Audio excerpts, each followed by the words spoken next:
Ain't no punchlines when fists fly. Boom, boom, boom. And every rogue will have his say.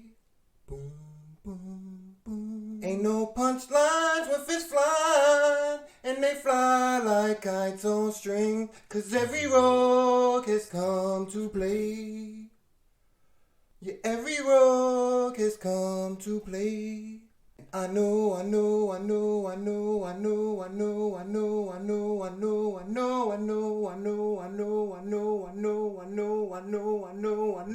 yeah, you better keep that toe in line, 'cause ain't no punchlines when fists fly.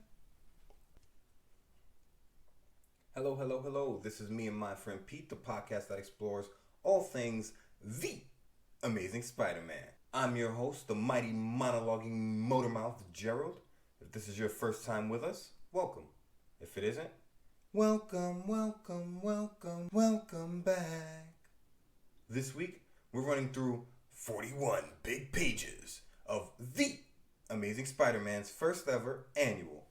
If you haven't already, please consider becoming a patron over at patreon.com/HSPP and the Keykeeper or High Council tiers, where you gain access every week to a bonus episode of me and my friend Pete covering a comic book pull from High Society's extensive vault collection, chosen by you, the listeners. This week, we're covering Kick-Ass number 2. I don't think laid up in a hospital on life support is what Dave Lazowski thought would happen when he signed up to be a superhero, but the best laid plans, am I right? That's later. Right now, GC, trumpets please. We're going to need a spotlight pop for our newest patron of the High Society High Council. All rise for the big guy, True Blue Lou. Sometimes it really is in the name. Welcome aboard the crazy train, strap in Lou. Tea will be served shortly, maybe with some Danish pastries. Shout out to the right minders, the big three, the key keepers, and the High Council. To you as always I say I see you and I thank you for your support. And to you all I say, what happens when you mix 6 villains, 6 powers, 6 egos, and 6 locations with 2 damsels in distress and 1 Peter Parker? Well, we're about to find out. We've got Spider-Man versus the Sinister Six. I've got no way to sell, enough said. We've got me, we've got you, we've got, no further ado, we've got The Amazing Spider-Man Annual number 1, The Sinister Six. Let's get into it. Me and my best friend Pete, old adventures, new critiques. He spins webs, I spin yarns, kinda kooky, be forewarned. Look out, it's me and my friend Pete. The credits on this behemoth, we've got Smilin' Stan Lee writing, and it was drawn by none other than Swingin' Steve Ditko, with letters by Sparklin' Sam Rosen. And you know, when we've got Triple S, Stan, Steve, Sam all in one place, we're about to have all sorts of comics goodness, so I'm not wasting any time. The cover of this one, we've got The Amazing Spider-Man and Spidey New Roman at the top of the page beneath a goldenrod caption box with red lettering. 72 big pages. That's sitting next to a red caption box with goldenrod lettering. Annual. The Amazing is written in Spidey costume blue and Spider-Man is written in Spidey costume blue, red, and a forest green, the colors alternating. We get the spider's webs beneath this as usual, and it's all sitting on a white negative space. And speaking of negative spaces, we find Spider-Man in the thick of it. His back to us 3/4, he's hanging from a strand of webbing beneath the I in his name by his left hand and resting his bent left foot on a larger strand of webbing that extends and gets thinner until it ends on the heel of his right foot. Both arms are wide, and the cross-hatching beneath his arms for web wings are both chef's kiss perfect. His head is in profile with his huge buggy right eye narrowed, and he's staring at what I'm sure would make a kid of sterner stuff lose his lunch. Spidey's 6 most dangerous villains are all racing towards him, each showcasing their signature style. To stage right of Spidey's spread legs, Boldome, Mysterio, in his green suit, fishbowl helmet, and suede purple cape, has his right hand raised, 3/4 of his body wrapped in his signature smoke. Directly to Spidey's stage left, the Cat's Paw, Kraven, the Hunter. The mane on his lion's head vest flowing out behind him is sprinting towards the webhead. To his left, one step behind him, the one-man hands team, 008 himself, Dr. Octopus. His upper metallic arms dancing above his head, while his lower left metallic arm is rising from behind. And to his left, the smooth criminal, the Sandman. He's got his signature wave spinning on his head, his green 3/4 length shirt that stops at his forearms. Where his forearms stop, his hands are both sand, and so is the leg we can see hidden behind the caption box. We'll come back to that box, but the players ain't done. Sandman is one of 2 men here with a smile on his face. The other? Behind the Sandman is a building drawn in the sky blue color we've come to expect for buildings on an ASM cover. On a short ledge of this building, we get the electric engine of ego, Electro. His smile, almost a sneer, in his green and yellow costume, the electric star-shaped mask on his face with a high point. His left arm raised above his head, he is hurling a lightning bolt at the Amazing Spider-Man with his right. And finally, soaring at Electro's height, his arms wide and lime green wings, a tuft of feathers wrapping his neck, his head bald, a scowl on his face, none other than Lincoln O himself, the Vulture. Anyone else? A partridge in a pear tree probably, but I'm sure it got out of here when it saw these rogues coming. In front of the Sandman, I told you we'd be back to it, we get a caption box. Featuring Spidey's biggest, longest, greatest battle as he attacks the Sinister Six with a galaxy of the most gold-darn guest stars that you can shake a web at. I want to see if they're right, because I could shake a lot of web on this side. Let's get into it. Where are you? Here.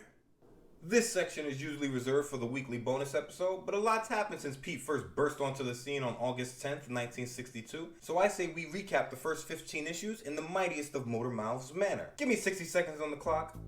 In Amazing Fantasy 15, introverted bookworm Peter Parker, nephew to doting Aunt May and Uncle Ben Parker, is picked on by his peers, mainly Liz Allen and Flash Thompson, and made fun of constantly for his genius, before he attends a science exhibit where he is bitten by a radioactive spider. Pete gains the strength, speed, agility, and spider sense, 1 part precognition, 1 part radar, of a spider proportionate to his size. Pete, wearing his Aunt May's sheer stockings to cover his face, don't worry, they were new, accepts a challenge by a wrestler to survive 3 minutes in the ring with the bulked up guy, and does, being discovered by a TV agent in the process who turns Pete into the sensation of the nation. Pete, donning a red and blue suit and mask and designing devices he calls web shooters, takes the entertainment world by storm. One day after a show at a studio, Pete sees a man being chased by a police officer but decides he's not going to get involved, thinking that outside of his aunt and uncle, the world can go hang for the way it's treated him. Some time passes and Pete comes home from a gig one night to find out, to his horror, that his Uncle Ben was murdered by a mugger. Pete goes after the mugger as Spider-Man and, cornering him in a warehouse, realizes that the mugging murderer is none other than the thief he let escape in the police station. Now saddled with a guilt he can never live down, he realizes a lesson we all know these days. With great power comes great responsibility.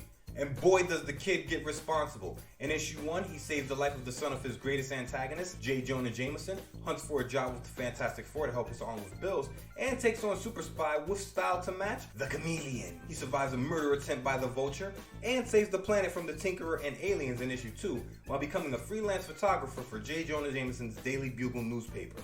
In issue 3, he takes an L and bounces back against 008 himself, Dr. Octopus, in a battle for the ages. In 4, he takes on the Sandman but has to split after his mask does, prompting a rematch of Pete's high school, Midtown High. 5, Spidey goes on his first rescue mission when he battles the Latverian lion, Dr. Doom, to save the life of Spider Flash Thompson, the Brand X Kid himself. In 6, Spidey flies south and goes hand to hand with the dashing doctor turned reptilian overlord, the Lizard. 7, in my first Spidey comic ever read and first bonus episode here on Me and My Friend Pete, the Vulture escapes prison and gets 2 rematches, one of which takes place in the offices of the Daily Bugle, and we realize J. Jonah Jameson's secretary, Betty, the damsel, never in distress, Brent, is filling the kid from Forest Hills, Queens.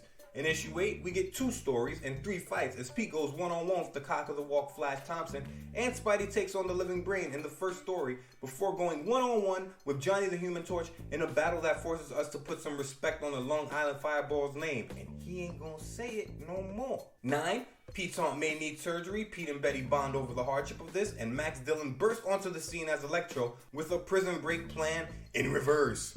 10, we get the Enforcers, led by the big man, you know, the Ox, Montana, and none other than just the man all hands, the fanciest of Dans, Fancy Dan, who put on a clinic in organized crime, forcing Betty Brant to race off to the city of brotherly love, but not before Pete donates blood to Aunt May to help her recover from her illness. In 11, Pete follows his girl Friday to Philadelphia and Spidey does battle with the one-man hands team Dr. Octopus on the Schuylkill River. 12, Dr. Octopus gets his revenge and unmasks the webhead, but the revelation doesn't stick and his victory doesn't last long. In 13, Spidey thinks he's going mad. Mysterio makes his move, and both deserve Academy Awards at the end. In 14, Spidey goes Hollywood, then New Mexican, then 1-on-4 with the Enforcers and the Green Goblin before going 1-on-1 with the world's strongest, the Incredible Hulk. And finally, 15 sees Spidey playing the most dangerous game of all against the world's greatest hunter, the one-man, walking cat's paw, Kraven the Hunter. And that's where we are. But where are we going? Page 1. Page 1 opens with the sign of the spider with Spidey's name written inside, arched along the image's border, as usual. It's sitting on a goldenrod negative space, so you know action's finna abound in this one. Next to the logo, we get the title of this issue, The Sinister Six. In a font that reminds me of those 50s horror mags that makes it look like the letters are melting. We have 3 panels growing in size from the left of the page to the right. In the first panel, we get the damsel, never in distress, Betty Brant, her brown hair in a bob, wearing what looks like pink cashmere, standing next to May Parker, who's wearing a green hat with yellow baby's breath flowers on it and a matching jacket. Both ladies are wearing a look of worry. Betty's hands are racing towards her chin, and May's looking over her shoulder with her right hand on her cheek. The white ticker tape caption box above her head reads, Can Spider-Man save the 2 people he loves most in the whole world from the deadly Sinister Six? Next, on a red tile floor, we get the Sinister Six. From our left to right, the Sandman, only human from the waist up, his torso on the floor, his namesake around him, Kraven the Hunter, Mysterio, sky blue gas around him as usual, Dr. Octopus, a much more fit and trim doctor I might add, with his mechanical arms and purple jumpsuit, Electro, sparks flying from his bald left fist, and the Vulture, his arms raised as he lands to round out the crew with Dr. Octopus a step in front of them. He's clearly the brains of this outfit. A white arrow caption box points at the group. In order to rescue Betty Brant and Aunt May, Spidey must find a way to defeat the undefeatable Sinister Six. And finally, in the largest panel on the page, standing in front of a blue wall with a brown picture frame, his hair tousled, his right hand near his chin, shock on his face, we see the Goldenrod Kid, Peter Parker, standing topless. In his right hand is his Spidey shirt. He has on his Spider-Man pants, boots, and utility belt with the sign of the spider at its center and the camera built in left of center. On the floor at his feet are his Spider-Man mask and gloves. Beneath his feet, we get an arrow caption box pointing towards page 2. It's taken a year to produce this double-length epic, so let's not waste another minute. Away we go! In state prison, a team of specialists have finally found a way to remove the 4 extra mechanical arms which had become attached to Dr. Octopus after a freak accident. We know this was Amazing Spider-Man number 3, the origin story of Dr. Octopus. That's episode 4 here on Me and My Friend Pete. We didn't start the fire. And we're inside of a cell with Otto Octavius in green prison pants standing in front of a prison guard in SJB uniform. Ott's been hitting the yard hard because he's sliding on a matching green button-up and he's clearly got a 4-pack working, which back in the 60s was a big deal. He's starting to look as fit as the old webhead himself. But there is something different about 008 now. For the first time in Amazing Spider-Man, his mechanical arms aren't attached to his body. They're being held by a prison guard's hand stage right, as the guard gloats off panel that without them, Otto Octavius is just prisoner number 4756689. He's wrong. Imagine trying to fit a person, a whole universe, into 7 digits. But you know guards are in a far shake from police officers, so they don't see anyone not wearing a badge as people. Ock agrees with me, but for different reasons. He thinks that the guard doesn't know that even though he's been separated from his arms, he can still control them from a distance with just a thought. And he does just that an hour later. Gripping the iron bars of his cell with his left hand and pressing his right to his forehead like a mentalist, his eyes as always behind his Kanye shades, he thinks, If my artificial arms are sent to another prison, they will be too far from my thought control. That means I must get them back. Now! And plan my escape right away while I still have the power. He goes on to think, Return to your master. Return to your master. as his 4 metal arms burst out of the red locker they're being held in, through the corridors of the prison, and come to a stop in front of Octavius' cell. Octavius, knowing he has to act fast, attaches his arms to himself once more, and now, 008 again, breaks out of the prison easily before the guards can stop him. The next day, J. Jonah Jameson, publisher of the influential Daily Bugle, gets an unexpected visitor. Of course Spidey is upside down outside of JJ's corner office. It must be Saturday because the miserable magnate isn't wearing a tie. He's got his sleeves rolled up, a cigar in his mouth, and tan pants. Spider-Man webbed the newspaper from JJ's hands, saying he stopped by to read the editorials, because they're funnier than the comic strips. Call JJ's news comical, as JJ, whipping his head around, snaps at the sight of the wall crawler. Spider-Man, you insolent buffoon! Haven't the police caught up with you yet? If only that blasted Peter Parker was here to snap some photos of him! Spidey, perched on his webbing from the billboard lamp across the street from the Daily Bugle in the next panel, reads the headline of the paper as cars zip past on the street below. Wow! So Doc Ock has escaped from prison again. I sure hope he goes into hiding for the next 100 years or so. I'd sure hate to have to tackle him again. Page 3 opens with Spidey blown from his web line by a mighty gust that sends his newspaper flying, as he wonders if a hurricane has just passed by. But it wasn't a hurricane. Beneath our hero, we see another hero, the first of many, to be sure. His silver-winged helmet on his head, covering his golden curls, his fiery red cape billowing out behind him, the legendary hammer Mjolnir clutched in his right hand, propelling him through the midday sky. Thor races beneath Spidey, who, agility on best ever, loops the light post in the next panel. Spidey says Goldilocks must be on his way to an Avengers meeting, or late for a barber. Right now, in the current run of Thor, he's on a quest with Odin to find out what's happened to his weapon of choice, Mjolnir. The story's called God of Hammers, and it's a cosmos-spanning adventure with writing by Donny Cates and art by Nick Klein and Matt Wilson. So far, it's been beautiful to look at, beautiful to read. I recommend. Back to. Meanwhile, in another part of the city, a very strange, ominous meeting is about to begin. In a red-back chair with his legs crossed and a smirk on his face, Electro is firing bolts from the tips of his fingers where they converge in front of him.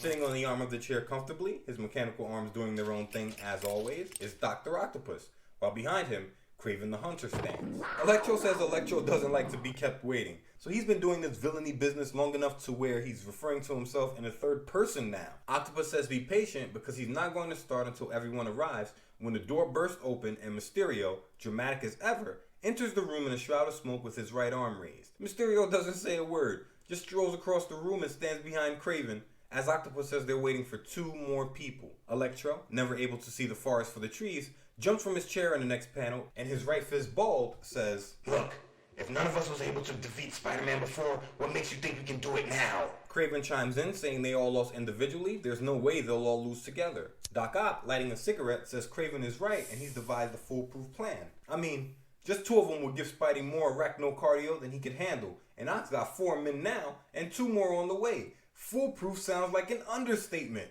But let us leave the gathering of supervillains for a moment.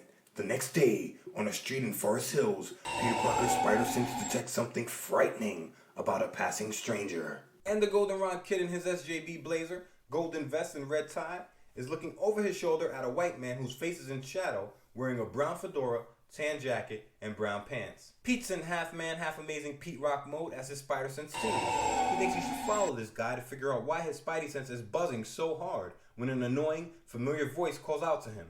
Parker, I've been looking for you. You're not gonna get away from me this time.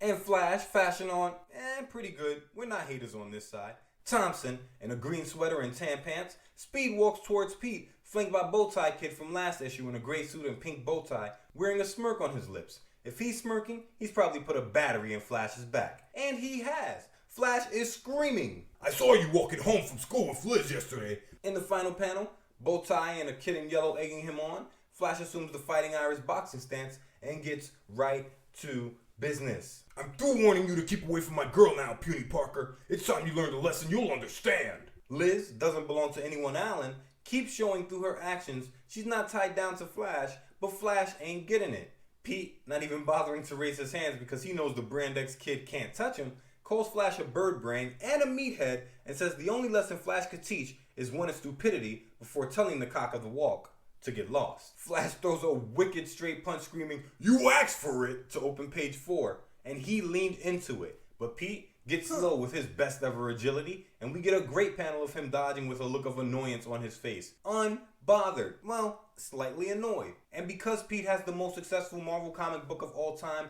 he's responsible for plugging all the other great characters Marvel puts out there. So of course, after Thor a page ago, we get the astral form of Doctor Strange in black and white appearing in this panel. The Sorcerer Supreme himself. The collar of his cape higher than his head, his mustache pointed at the corners, his expression stern. He spots Flash throwing the punch and Pete dodging. Strange holds up a hand saying, "Have you lads nothing better to do than engage in common street brawls? Fighting is the last resort of the ignorant." Pete springs to his feet and dashes off in the next panel as Flash, all the way committed to his punch, screams, "Look out, mister! I can't start my punching time! Yeah, I went right through him!" and he punches through Doctor Strange. Strange says don't worry, that Flash only punched through his ectoplasmic spirit form. The next panel, we get a crowd reaction shot. The kid in the yellow shirt has his face covered in shock. A redhead has his mouth open. He can't believe it. And the Brand X kid, Flash Thompson, is hugging himself saying that he can't believe the guy is real, that he thought he was just some phony magazine hero. And Bowtie, jerking his thumb over his shoulder as Strange's cloak translucent back, says there's nothing phony about the Sorcerer Supreme, that it was Doctor Strange in a not-so-flesh. Meanwhile, Peter Parker has taken advantage of the sudden interruption to make one of the most dramatic changes in all of Adventuredom. And Spidey gets suited and booted in an alley, leaving his SJB blazer in a fruit crate so he can follow the man in the brown fedora. And now I'm thinking Pete may not always smell the freshest. I don't imagine an alley in the 60s smells better than one today. In the next panel, Spidey is watching the man from above on a sheer wall, and the man is standing with his hands in his pockets above a sewer grate. Spidey's thinking, "The aura of villainy which he exudes is almost too strong to bear. Whoever he is, he represents a grave danger. I better tackle him now." He leaps towards the man in the next panel shouting, "Hold it!" But the man is gone, vanished out of his clothes that stand empty on their own a moment. That's science. That's inertia. In the final panel, we get a great shot of none other than Flint, Two-Gun Marco himself, aka the Sandman, in the tunnels beneath Manhattan.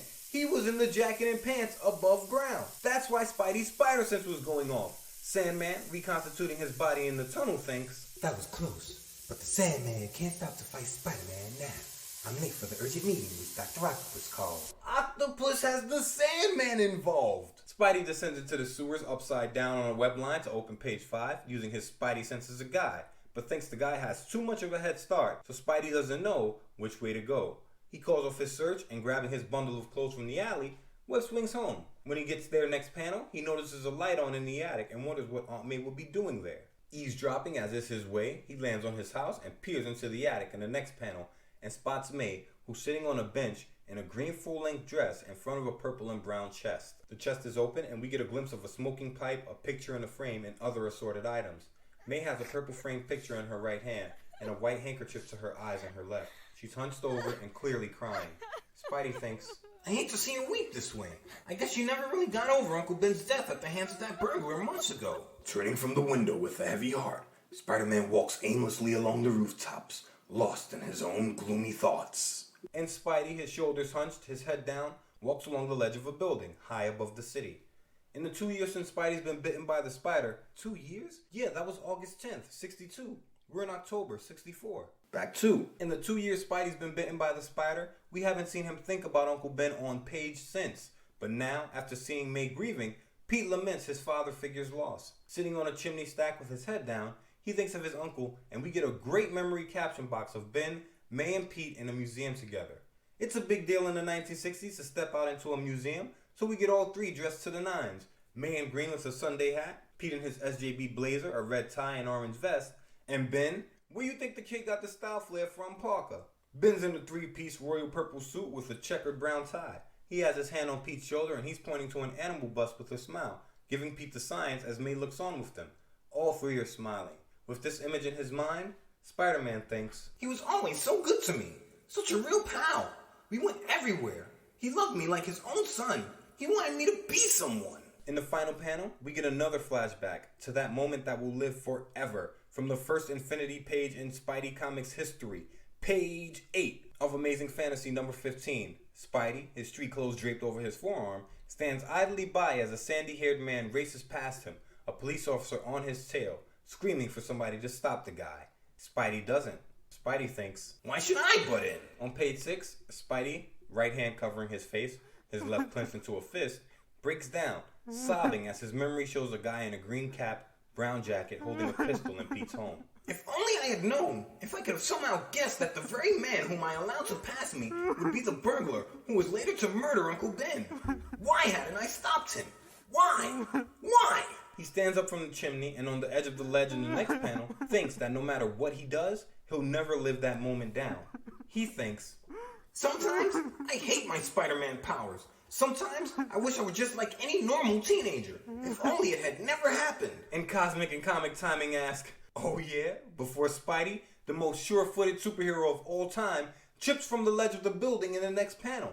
In freefall, with his back to the earth, Spidey can't believe it. It's impossible. It's never happened before. I can't trip. I can't. But maybe it was a fluke, and Spidey, pivoting in the air so that he's facing the ground, grabs the flagpole as he races towards the ground, screaming he was just careless because he was lost in thought. So Spidey's gonna grab this flagpole, give it a little loop-de-loop, and be back on top. Agility on best F. Nope. What do you mean, no? What I said. In the next panel, Spidey has only managed to grab the flagpole and hang on for dear life as it shakes from his weight. He screams, "Oh no! I can hardly hold on to the flagpole. What happened to my strength? To my agility?" The camera zooms out and Spidey continues, saying he never thought it could happen, but without warning, he's lost his spider powers. In the final panel, the camera zooms out once more, and Spidey, still dangling from the flagpole, says, "Perhaps it's all for the best. Now I can never hurt anyone again. I won't have a secret I must always protect. I'll be able to live a normal life." So Spidey's willing to give it all up, but he's not being fair to himself. We all heard the "Way Here" section. We know the good he's done in the world, so if he has to give it up, fine. But he shouldn't believe he's done no good. Either way, he wonders how he's going to get down from this flagpole. Page 7 opens to none other than Marvel's first family, the Fantastic Four, flying past the flagpole in their Fantasticar. Sue, Johnny, and Ben are all sitting in their personal cockpits, but Rita's standing, his torso and arms stretched outside of his control panel. Johnny spots Spidey first and calls Spidey swell-headed, saying he's showing off for the public as usual. This from the Human Torch, the kid who can't wait to turn Long Island house parties into discos with his powers. If you want to know what I'm talking about, check out episode 8 of Me and My Friend Pete. That's 2 infinities, written as 88. Get it? Back 2. So Johnny calls Spidey a show-off, thinks that the town's crawling with superheroes now, and soon he'll need a program to know who's who. Sue tells him people will always recognize the ever-loving blue-eyed great one, so he doesn't need to worry. And Reed, staring at Spidey, says they better just leave the kid alone because he's a real lone wolf. So Spidey isn't going to be saved by the first family.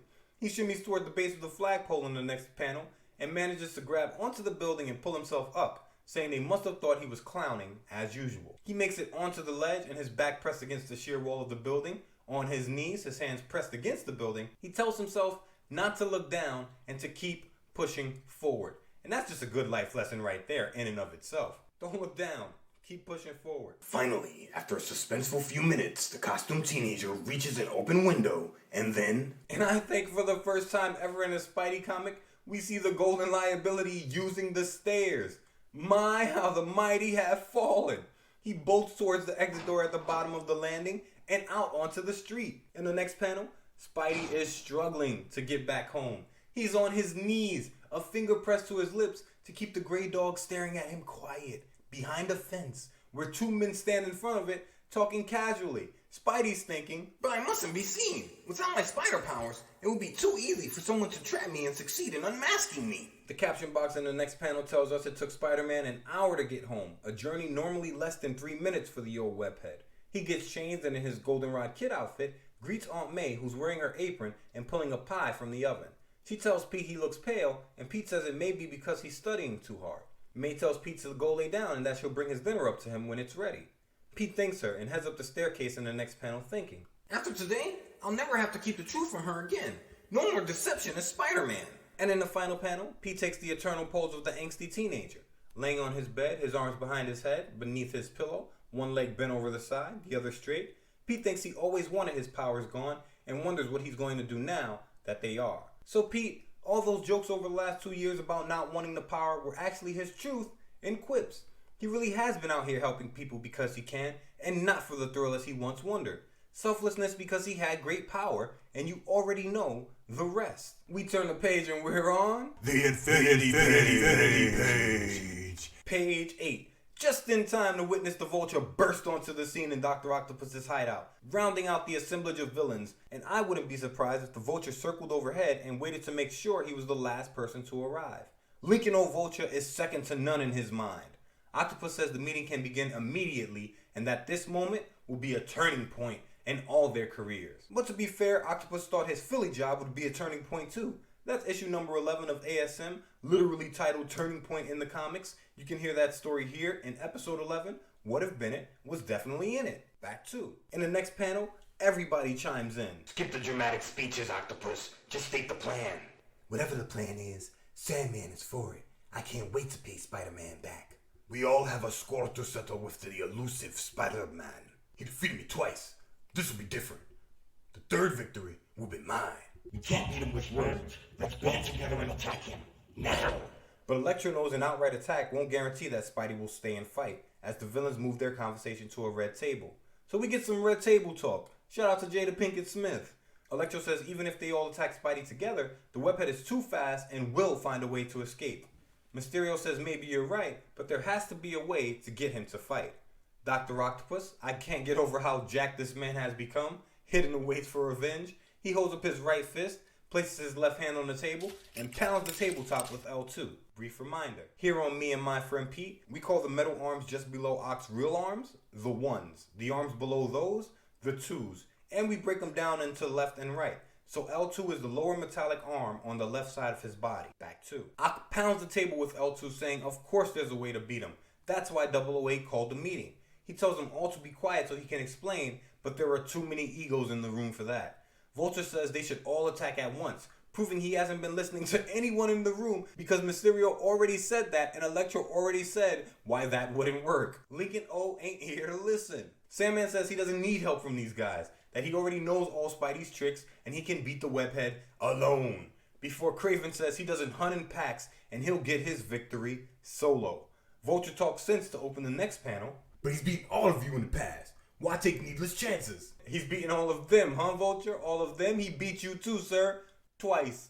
And 008 stops all the talk, saying he has a plan they're gonna love. They're gonna love his plan. In the final panel, we see a metallic arm holding a circular blue box, and each man, reaching inside, pulls out a sheet of paper as Doc Ock exclaims, We will each draw a number, and we will fight him one at a time in the order of the drawing. I have worked out a detailed scheme which will force him to battle us.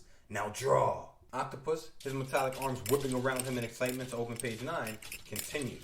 On each of your cards I have written a location. It is the place where you will battle our common enemy, and each location is best suited for your particular talents. I have left nothing to chance, as you shall see. He wraps his monologue in the last panel with all 5 men looking on, Sandman and Kraven wearing small smiles. Spider-Man will have no choice. He will have to fight one after another, and each one of us will weaken him a little bit more, so his chances will grow slimmer after each battle. Mysterio says if he's first, there won't be a second battle, while Vulture says, Enough talk. Let's look at the cards. Things are about to get too spicy for the pepper. The next morning, we find Pete sitting at the breakfast table, goldenrod vest, red tie, as usual, having breakfast. May says he's barely touched his eggs and knows something's bothering him. Pete apologizes. He says he isn't hungry and tells her there's nothing for her to worry about. Standing and sliding his blazer on in the next panel, he thinks, I've caused you enough worry in the past. I couldn't bear to cause you any more. May suggests Pete stay home because he may be coming down with a touch of virus, but Pete says he thinks he just needs some exercise and he's going for a walk. Pete may think it best that his powers are gone, but he definitely seems like he misses them. Maybe he was just rationalizing earlier because he is depressed. May watches him walk down the sidewalk in the next panel, his shoulders still hunched. She thinks, The poor boy. He can't fool me. Something is bothering him. If only I could help him. But boys are so reluctant to confide in older people. If only they'd realize we understand more than they think. I feel like that's a little fourth wall breaking there for the people reading. If you're a kid, you'd be surprised what the older folks know. I said in last week's bonus episode that the first thing you learn in sociology is that everyone, even loners, are a part of a group. So you may think nobody out there understands how you're feeling, but you'll never know until you're brave enough to let someone know how you're feeling. May Parker may not know what it's like to have and lose spider powers, but May's been on this earth a long time. She knows about the donuts and dimes, and she knows about great loss. Uncle Ben wasn't just Pete's family after all. May, taking a seat in a rocking chair in the next panel, tries to figure it out by deduction. She says it can't be school because Pete's number 1 with a bullet in school. She thinks maybe his sadness is coming from the girl he's been seeing, Betty Brant. And May, if it is, you put that doubt there trying to hook him up with that Watson girl. We ain't forget, memory long here on Me and My Friend Pete. But we know you love the kid, and that's not the reason. The next panel, we're in Midtown High school to the world's most fashionable teens, and Flash Thompson.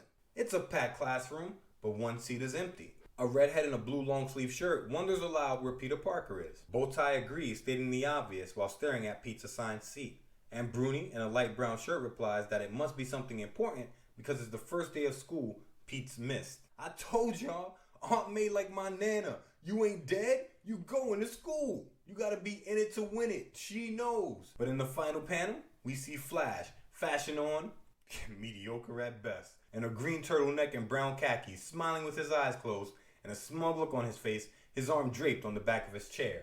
He says, "If you ask me, it's because I scared the pennyweight yesterday. He's probably out transferring to another school by now."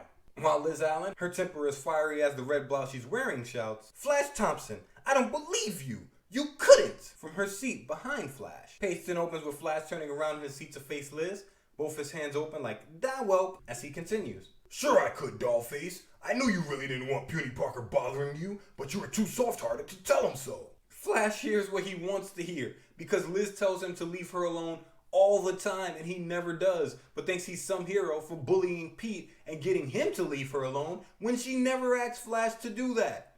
Liz, shaking with rage and pointing at Flash, says he's the most brainless, brash, and conceited of all the brainless, brash, conceited boys she's ever met. Flash is now definitely in creep territory, and the class is eating this up. Bruni smiling, Bowtie smiling, the kid in the back of the class who's always wearing Mr. Rogers sweaters is smiling. They love the drama. But May doesn't. And back home, worried about Peter dear, she calls the school and gets some disturbing news from the voice on the other line. "Why no, Mrs. Parker. Peter didn't come to school today. We thought he was home.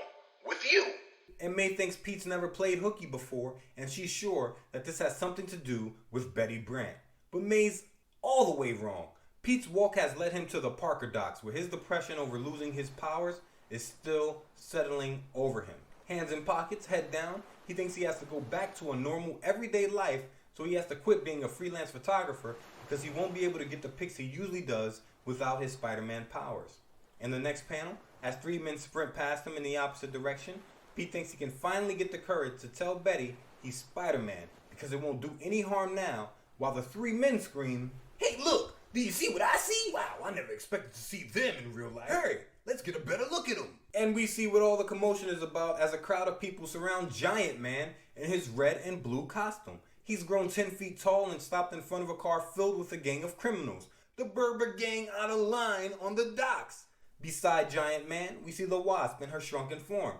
Giant Man tells her to call the police, and Wasp replies, "Okay, Blue Eyes, but this time, let's use your dime. You always forget to pay me back for those phone calls." Giant Man is out here sending Wasp into battles against heroes looking for him instead of going out to face them himself in Tales to Astonish number 57, and making her pay for the phone calls to authorities after they finish their heroing without paying her back. The miserly master of many sizes. But as everyone clamors to get closer to the action, Pete wants none of it, thinking that he doesn't want to be near criminals anymore. But I think Pete remembers he and the Wasp are natural enemies, and without his powers, she'll give him all types of hands teamwork. Page 11 opens to a caption box. At that moment, waiting at the entrance of the Daily Bugle building, we find May is done wondering if Betty's the cause of Pete's misery or not. She's gotten dressed, she's thrown on her green hat with the baby's breath flowers on it, and has gone down to the Daily Bugle to speak with Betty Brant herself, who, coincidentally, is exiting the building in a pink blazer, blouse, and skirt with matching clutch bag, styling on him. May calls out to her and asks if she can speak with Betty, and of course Betty says yes. She says she was just going for a cup of coffee. Meanwhile, we see Subtlety will not be a part of the Sinister Six's modus operandi in the next panel. The Sandman in a purple fedora is jerking his thumb over his shoulder, and he's hunched over to talk to Electro, who is sitting behind the steering wheel of a blue car in full-on villain uniform. Sandman points out Betty, but wonders who May is, and Electro's not the guy to care. He replies, "What's the difference? We'll take them both if we have to. Let's go." They're going to snatch up Betty Brant and May Parker. And Jameson, busy man, his sleeves rolled up, his red tie loose around his neck, cigar in mouth, says he forgot to ask Betty for the Frisbee file, and hoping to catch her before she takes her break, raises the window to his corner office to shout down at her, but realizes immediately that something's off, because Jameson is a busy man, and a lot of that busy over the last 2 years has been dealing with supervillains. So much so that he's gotten up close and personal with a couple. In the next panel, he leans half his body out the window, sees Betty Brant, notices May Parker, and then wonders who they're getting into a car with. He says he'd swear that it was the Sandman outside of the car, but there's no mistaking Electro's fully committed supervillain costume. JJ screams for them to wait, and then for them to come back, but it's no use. The car pulls away from the curb with his girl Friday and his best freelancer's aunt in the back seat. Minutes later, Dr. Octopus is standing in the living room of his hideout. It's a nice hideout, a couple of plush chairs, looks like a bonsai plant on an end table. Stage left by the door. Oct turns to the Vulture and tells him Sandman is back and to get going, adding that the Vulture knows what he has to do. Without a word, the Vulture flies through the window just as the front door of the apartment opens.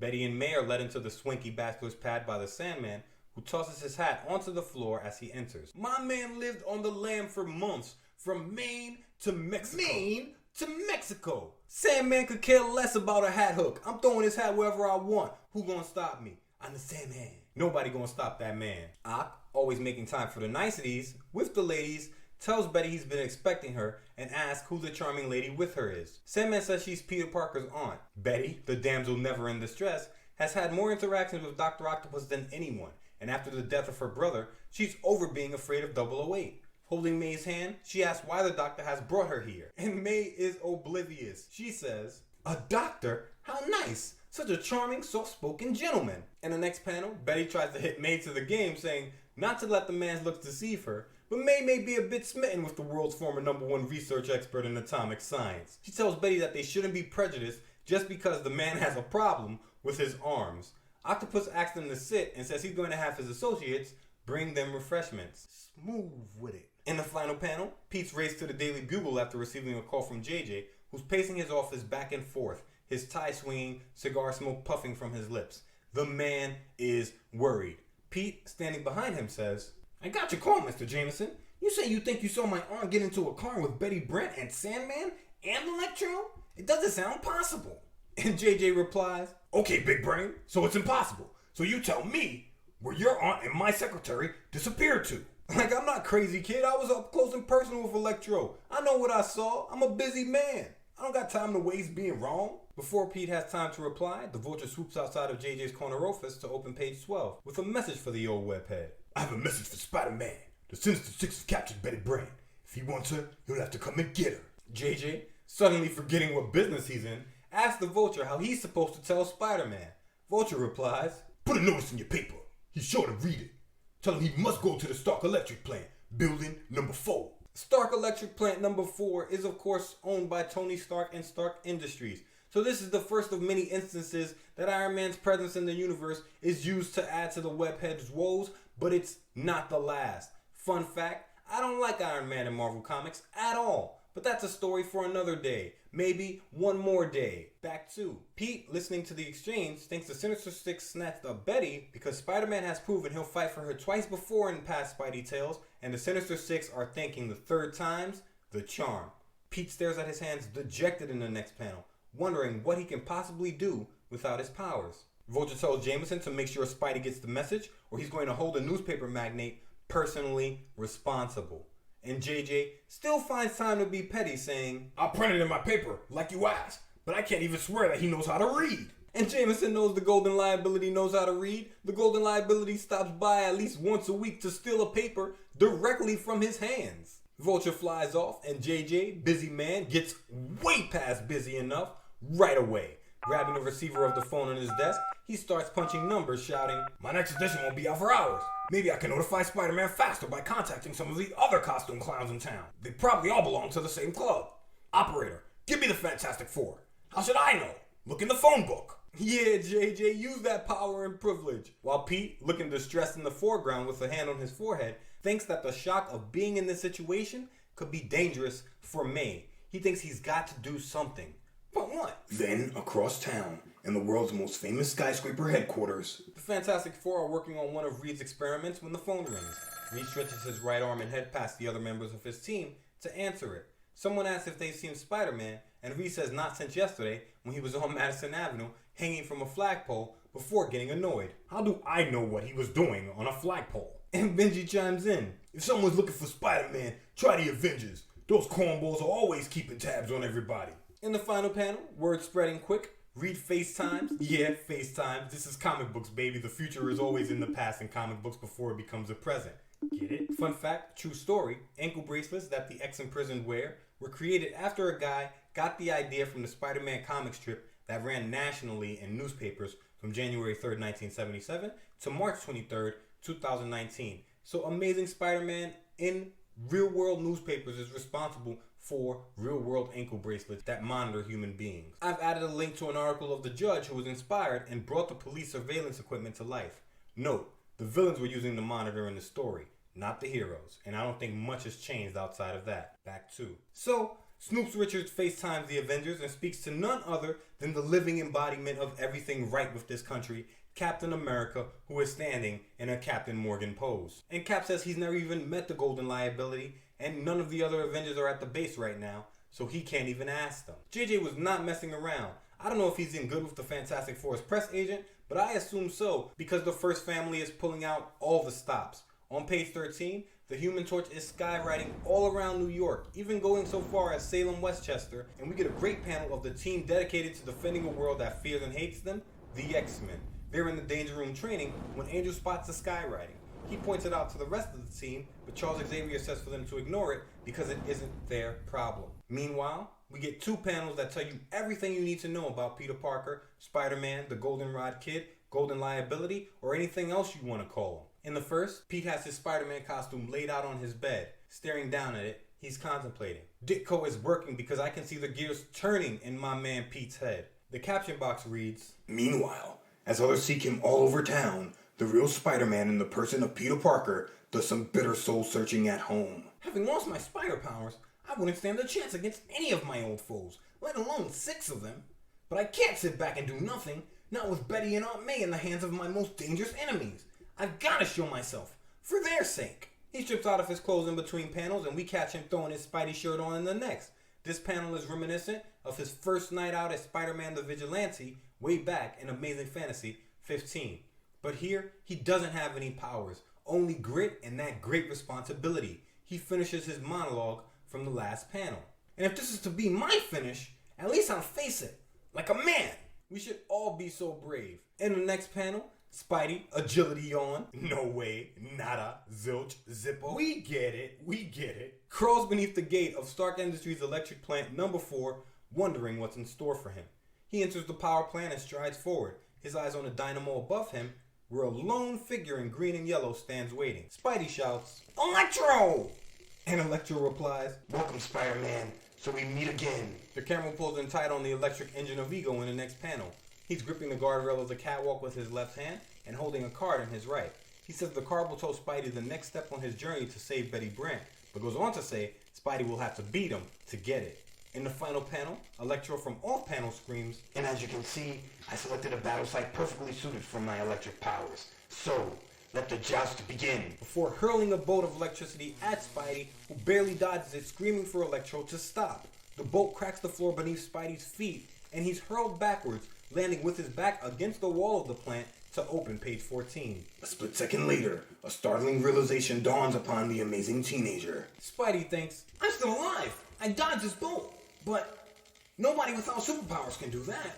That can only mean one thing. And it turns out, Spidey's powers aren't his Spidey powers, it's an unwillingness to quit on himself. He rises to a crouch position, his left fingertips grazing the floor, his Spidey sense buzzing so hard it's wrapping his entire body as he thinks what we already know. He hasn't lost his powers, and he's still the Amazing Spider-Man.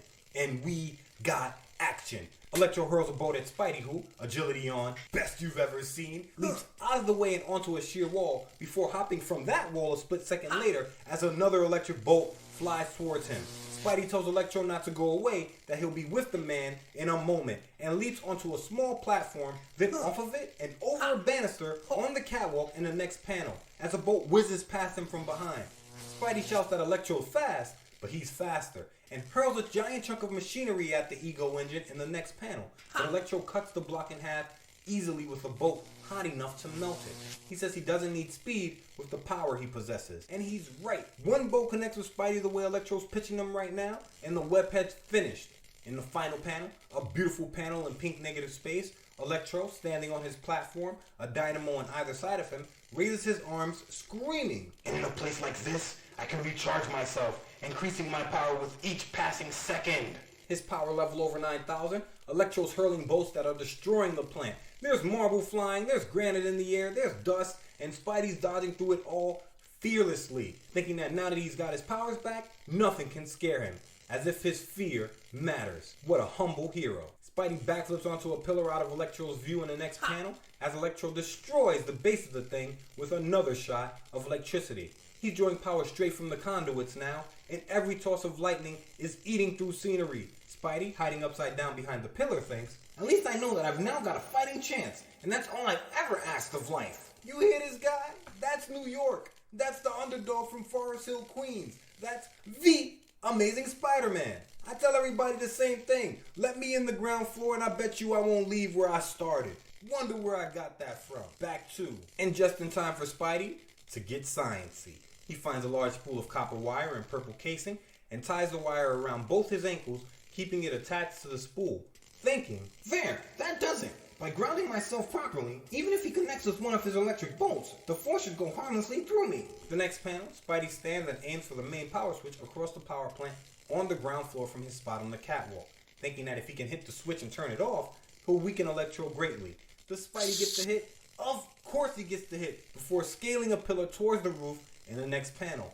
Electro screams that Spidey's trapped himself, and Spidey, confidence on a kid from Queens with a fighting chance, replies, That's what they all say. Before I lower the boom. and the boom is coming hot and fast. Spidey leaps into the final panel where Electro wastes no time throwing a massive wave of electricity at the webhead, shouting, But this time it's true.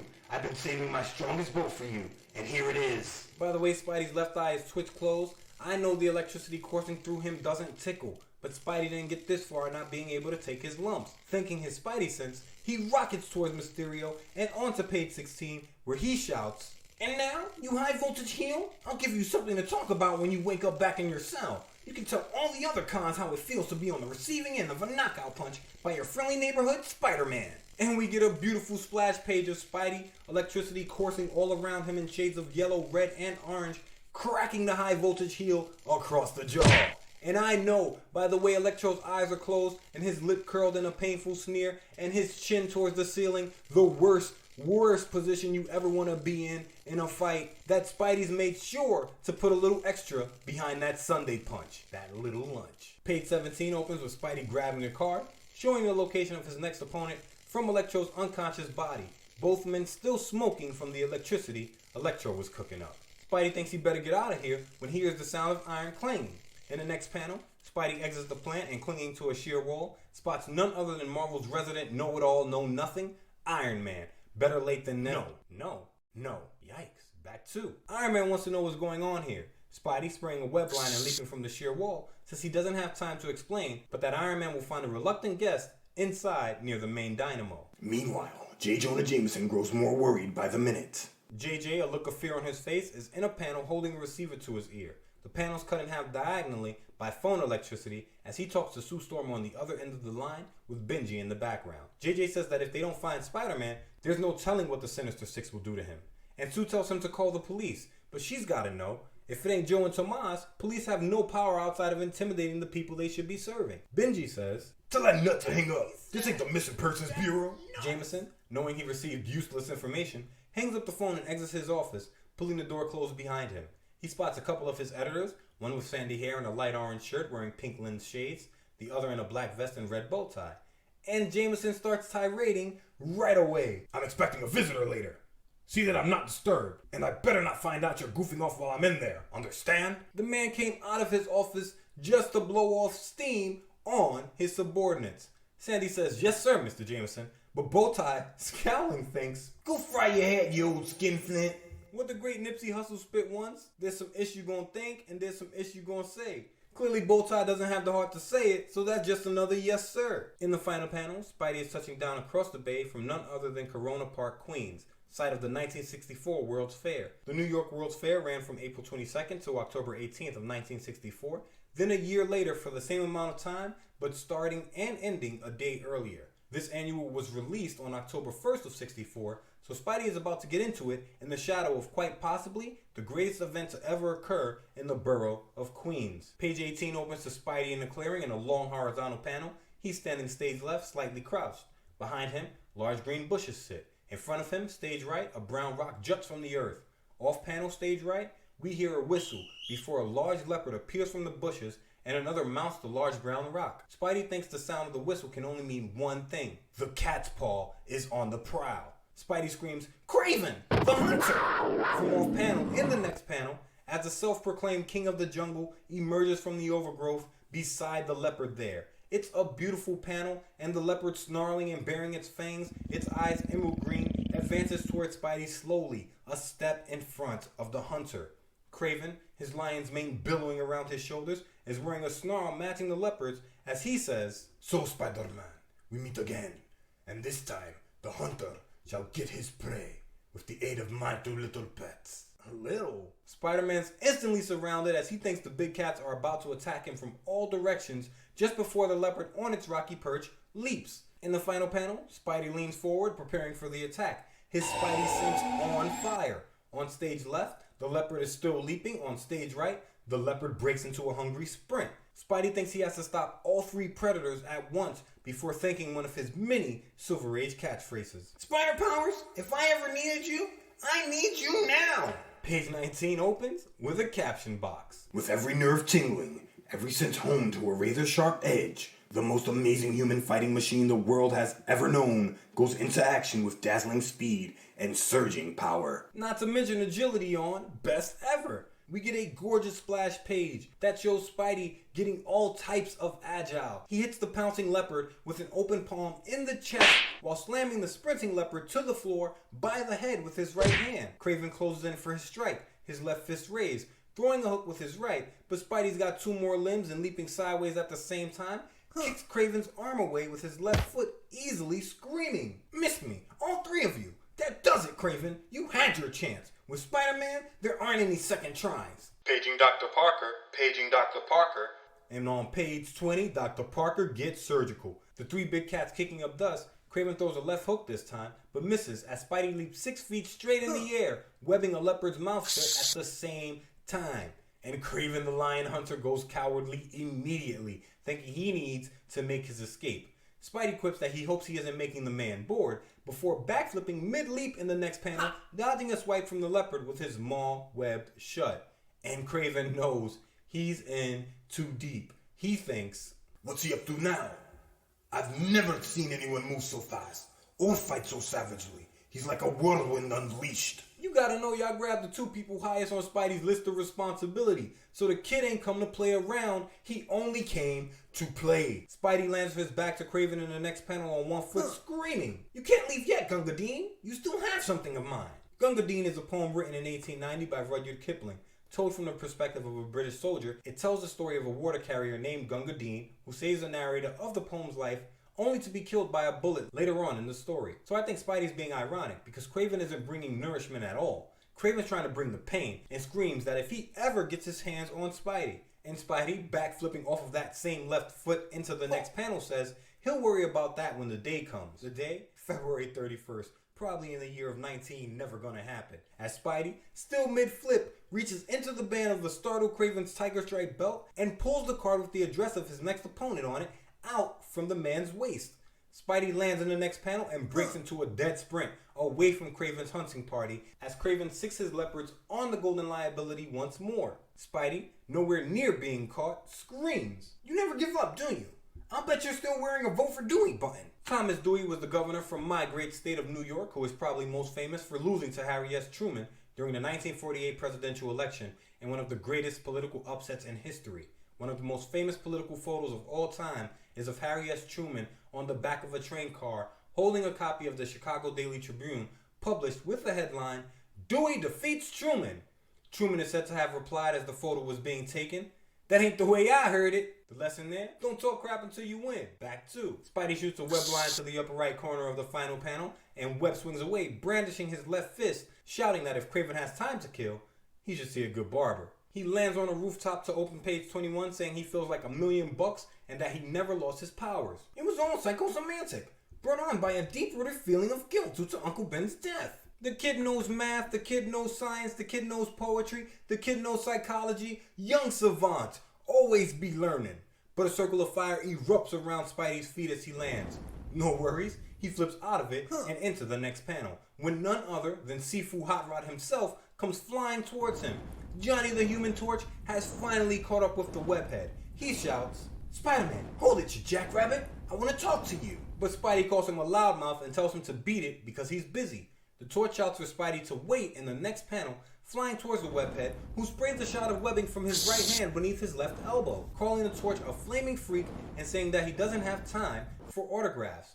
I know it's taking everything for the Torch to keep his composure right now, because he screams, "Boy, sometimes I wish you'd really turn bad, so I could let you have it without pulling any punches. Anyway, this little flame blanket ought to hold you still for a minute." And sends a jet of fire at Spidey. But the golden liability is a man on a mission. He blocks the flames with web shields from both hands, saying the Torch can't put the kibosh on him before leaping off the ground onto the ledge of a billboard and then onto a water tower in the next panel. As the Torch says people say he's mule-headed before telling Spidey he has something to tell him. I'm sure Spidey would believe the man on fire if Torch wasn't still throwing fire rings at him. Spidey remembers the beach. Crouching down on the water tower in the final panel and grabbing the edge of the water tower, he says, "Okay, hothead, talk fast, but if it's a trick, I'll rip open this water tank and turn you into a pile of soggy ashes." And Torch, his hands out in front of him like, "You gotta chill," replies, "Relax, P-Brain. I heard you were in trouble. Everyone's looking for you. They say you're up against impossible odds, so I thought you could use some help." And you already know, Torch loves a scrap with impossible odds. 1,000,000,000 to 1 is just a little lunch. Gotta love that confidence. You think he's afraid? You think he's afraid? Flame on! On page 22, Torch continues saying he knows they aren't the best of friends yet, but since they're both heroes, he's willing to lend a hand, because that's what heroes do. Great power. You already know the rest. Spidey respects Torch wanting to help and apologizes for coming at him the way he did, but refuses Hot Stuff's help. Swinging away in the next panel, he says the fight he's in is personal, so he's going to handle it alone. And Torch, knowing he offered, flies away saying, "Okay, guy, if that's how you want it, rots of rock." Meanwhile, the man who has engineered the whole complicated plan of revenge against Spider-Man watches the results so far with keen interest and mounting disappointment. And Dr. Octopus, his right hand to his chin, his left on his hip, is standing in a high-tech observation room while his mechanical arms flip switches and pull levers. He's been watching Spidey the whole time and says his crew has to be more careful going forward, before heading back out into the plush living room of his hideout where Betty and May are sitting. In his right hand now, he's holding a saucer with a teacup on it, while R2 stretches out in front of him, refilling the coffee in May's pink mug, and L2 stretches forward, holding a tray of Danish pastries. Ox says he's sorry he's been such a poor host, and that he hopes the ladies enjoy the coffee and pastries. May is shocked by the arms, but enjoys how polite 008 is, saying, "Such a charming gentleman. It's a pleasure to meet someone with such good manners nowadays." While Betty stares in wide-eyed disbelief like, "Sheesh, May, all it takes is kindness? We're being held against our will." Meanwhile, Spidey just web-swung through a high window into a room filled with 3 X-Men, Angel, Beast, and Cyclops. Angel points Spidey out, Cyclops balls his fist, Beast leaps from the floor where he's sitting, and Spidey thinks this doesn't make sense. The X-Men are heroes. Why would his third address be here? In the final panel, his back to us and arms raised, he says, "Hold it, you guys! Wait, it's a mistake! I must have come to the wrong address! Look out!" But Sykes already opened up his visor, sending his optic blast of concussive force at Spidey, while Beast and Angel charge the webhead. Spidey manages to get out a spray of useless webbing before they barrel down on him. And I think the end of page 22 is the perfect spot to take a 7th inning stretch. I'm going to play this theme music. You're going to do whatever you need to get your heart back in rhythm. We'll be right back. Me and my best friend Pete, old adventures, new critiques. He spins webs, I spin yarns.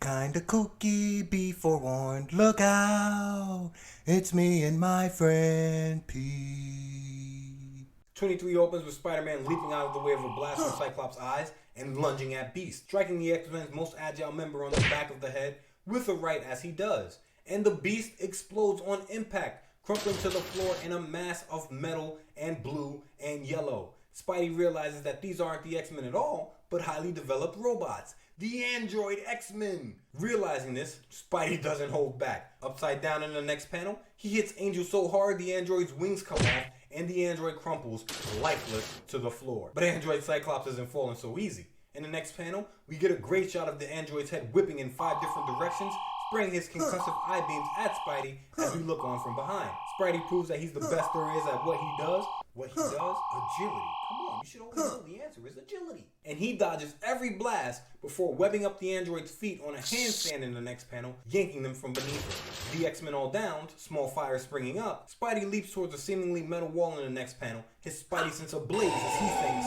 whoever my real enemy is, he's behind this camouflage wall. I better attack him before he can try something else. In the final panel, Mysterio, behind the glass in the foreground at his control panel, pushing different buttons, sees the Amazing Spider-Man, both fists raised, leaping towards the two-way glass he's behind, screaming, "Mysterio! Of course! Only you have the technical know-how to design such a deadly, deceptive mechanical device." Anger and alliteration flying towards the fishbowl-headed master of Mysterious. Mysterio says if Spidey were anyone else, he'd be stopped, and says the Golden Liability's luck is unbelievable. But Spidey doesn't have great luck, just grit and an overwhelming sense of responsibility. He bursts through the glass and onto page 24, another beautiful splash page that sees him connecting with Boldome's head, screaming, "Luck you call it? Mister, you don't know what half of it. I'm the original Hard Luck Kid. The Hard Luck Kid, bringing 10 times more action than the last time I shouted 10 times more action." It's a gorgeous panel. The eyes on Mysterio's cape look horrified. He falls backwards, his boots kicking up their signature blue smoke. Spidey says he's going to play Mysterio's fishbowl like a drum if the man doesn't give him that card with the address on it. On page 25, Spidey grabs the card, but he also catches a left cross from Mysterio, who gloats, saying, Surely you don't think Mysterio could be defeated so easily. As smoke fills the room. Poor Mysterio, all that special effects know-how and still using the same old tricks.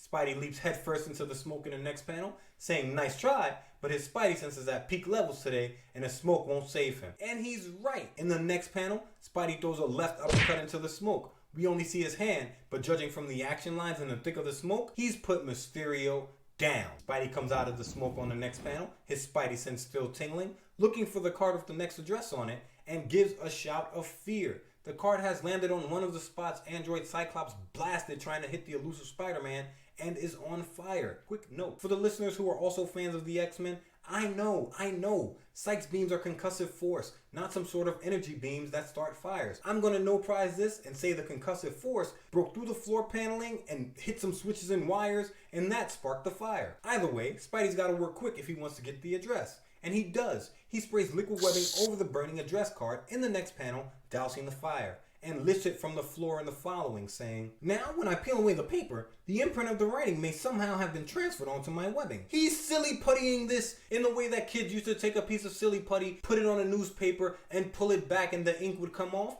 That's what he's doing with this webbing and this address card. Spidey getting science-y. It's a great panel. We get Spidey's left hand holding the card and his right pointer finger at its corner. The ink on the card is gone, but there's an imprint of the address barely visible. In the final panel, Spidey gets spidery. I'm gonna concentrate harder than ever before. It's up to my spider sense to detect the message that was written here before every last trace of it fades away. How in the... It's comic books. Let it go and come on. On 26, we're back outside of the window of JJ's office as he paces back and forth inside with his hands behind his back. He's wondering what in Sam Hill happened to Spidey, if Spidey got his message, and how can he know? When a small black spider descends outside of his window, JJ approaches the spider in the next panel thinking, If Ant-Man can talk to ants, then why shouldn't Spider-Man? I wonder. He raises the window and gets right to business with the spider. Who are you? Did Spider-Man send you? Don't just hang there. Give me the message. Outside of the office, Blue Bow Tie, holding his hand up to a brony woman in a green blouse so she doesn't enter the office, stares at Jameson over his shoulder saying, "Is old Skinflint talking to that spider, or am I going nuts?" And Bruni replies, "If he is, it's not you who's going nuts." While JJ, oblivious to us all watching him unravel, continues his conversation with the spider. Come on, I haven't got all day. Where's Spider-Man? Busy man, that JJ. And if you're dangling outside of his window on a web doing nothing, you might not be busy enough. But now, our scene changes once again, as Spider-Man, having analyzed the message on his last card, reaches his next destination. Spidey swings onto the scene, a walled-in court with a goldenrod floor and cinder block wall surrounding the floor on both sides. Spidey wonders which of his ex-villains is going to meet him here. Spidey lands on the next panel and spots the card with the next address on a small stick towards the back of the courtyard. He glances around, sees no one, and walks over a sandy patch of dirt towards the address, thinking that whoever he was supposed to be facing probably got cold feet. But that dirt was more than meets the eye. In fact, it's none other than Flint Two-Gun Marco himself, none other than the Sandman. Spidey screams he should have known, as Sandman, reconstituting his form from the waist up, says he's waited a long time for this moment. In the final panel, a fist clenched, his waves on perpetual swim, sand from the waist down, he says, "So if you want that card, come and get it. All you have to do is get past me." And Spidey, both fists clenched, knowing the rules ain't changed, replies, "You know something, Buttercup? I plan on just doing that little thing." That little thing?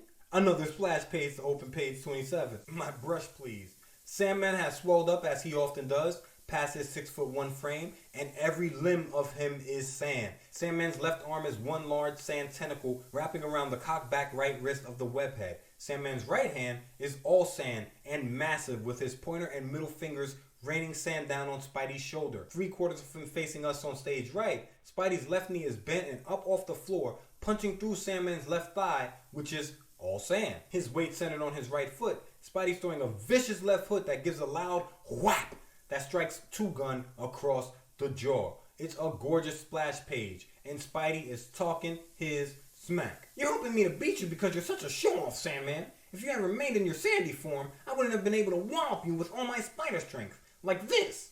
But no, you had to take form in front of my eyes to make a dramatic appearance. Okay, so you impressed me." I love this page. The look of shock on the Sandman's face, like, "Holy crap, the bug's not holding back," is beautiful to look at. Ditko, always working. Spidey punches through the Sandman to open page 28, grabbing the card with the address on it, but as soon as he does, a pink diamond-faced light goes off on the wall behind him, and iron paneling rises from the floor and the wall above him. In the space between panels, the walls become an ironclad cell, and Spidey is now trapped inside the prison with the Sandman, who wastes no time in asking if Spidey still feels like gloating. Spidey leaps sideways in the next panel, narrowly avoiding the Sandman's arms, now with the anvils at the end racing towards him.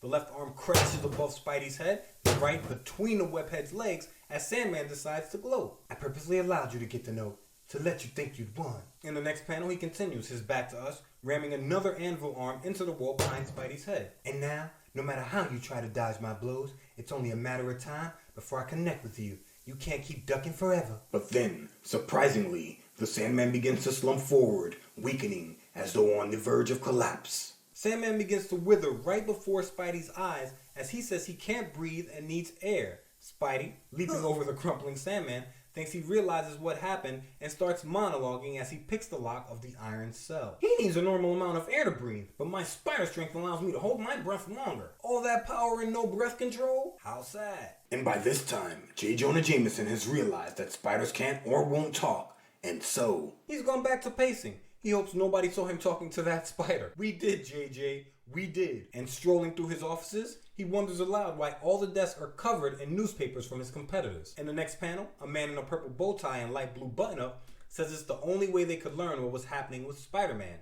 JJ, gripping a rival paper, his eyes wide, mouth open, the cigar falling from his lips, snaps! "You blithering numbskull! Why didn't you tell me? Why didn't we print an extra too?" In the next panel, his back to us, he throws the paper into the air as Bowtie reminds JJ that he said he didn't want to be disturbed and they couldn't go to presses without JJ's say-so. JJ screams that everybody in town has scooped him on his own story. Meanwhile, at Doc Ock's apartment base, 008 is watching Spider-Man's progress through his Sinister Six, and with 4 defeated and only the Vulture standing between Spidey and he says he's got to make some new plans in case the webhead actually reaches him. Octopus hasn't even bothered to make any plans for himself. He is still, despite 2 losses and a draw to the webhead, underestimating the golden liability. In the next panel, Betty, staring towards the back room with a look of fear on her face, hugging her own shoulders, tells May she's so sorry that the woman's been involved in all this. But May is thoroughly enjoying herself. Her eyes closed, she holds her coffee mug with her pinky out like Patrick Starr, and smiling, she says, "Oh, that's all right, dear. I just hope that Peter isn't too worried about me. The dear boy is so nervous and high-strung." Nervous? Not at all. High-strung? Maybe, because we see the golden liability high above the city climbing a raised platform only wide enough for him to stand on in the next panel, as none other than Lincoln O. Vulture himself flies down, beating his wings to meet our hero. He tells Spider-Man that he's last on the webhead's list, and if Spidey wants to find out where Betty Brant is, they're going to fight the Vulture's way. Spidey stands on the platform in the final panel as the Vulture makes his demands. Only I can tell you where to find Betty Brant. Each time we fought in the past, you defeated me with your accursed web. If you want another chance, you must remove your webbing device, or else I'll simply fly off. Man wants Spidey to face him in the air with no way to maneuver. This is a handicap. This is a genius move, a genius play by one Lincoln O. Vulture. If this don't work, there won't be the shooters. Page 30 opens to Spidey removing his web shooters in a goldenrod negative space, wondering how he's going to defeat a flying villain without his webbing. But loving a challenge, he thinks, But this is as good a time as any to dream up a way. Vulture screams, Good. And now, I'll show you what the Vulture can do against a spider without his web. from off panel and makes his move. Immediately. In the next panel, he sprays oil from a gas can in his hand beneath Spidey's feet, grinning the whole time, then beats his wings furiously in the panel following, saying that the violent air pressure will force Spidey off the ledge. And he's right. Spidey falls backwards off the small platform and onto the next, grabbing its base with the tips of his fingers, no problem. But Vulture's not done. In the final panel, he swoops down to meet our hero and in shades of Montana, pulls a lasso from I don't know where and flings the Honda at the webhead, wrapping it around his left ankle. The Vulture tries to pull Spidey from the wall to open page 31 in a long, gorgeous horizontal panel. But Spidey is on the same type of time the Vulture is. His legs splayed in front of him, he thinks he has to hurl himself at Lincoln O to get as close as possible. In the next panel, Spidey springs from the wall, grabbing the rope with his left hand, while at the same time pulling the Honda from his ankle with his right. Spidey twirls the Honda in the following panel as the Vulture, from off panel, it's a lot of panel work, I know, let's do it, is too dim-witted to realize all he has to do is let the rope go and Spidey could be finished. Instead, he holds it long enough for Spidey to twirl the Honda himself. And turntables, baby, those turntables. Spidey, falling with his back to the earth in the next panel, tosses the lasso at Vulture. Does Spidey get the hit? Of course he gets the hit. And now, I'm starting to believe Montana ain't that impressive because anybody holding a lasso in the 616 seems to be able to get an ankle loop on the toss. In the final panel, Spidey jerks Vulture towards the earth and using the momentum, rises above and behind the flying villain, screaming, Hey Vulture boy, how about that? If the Spider-Man business ever gets slow, I'll try for a job acting in TV westerns. Before leaping onto the Vulture's back in the next page in another splash panel. I'm not a fan of this one though, I gotta say. I love the expression on Vulture's wrinkled face and his arms, and the city below is gorgeous, but his shoulder blades are jutting out weirdly and his right leg is at an odd broken angle. It's bizarre after 31 pages of timeless Ditko, but everybody gets one.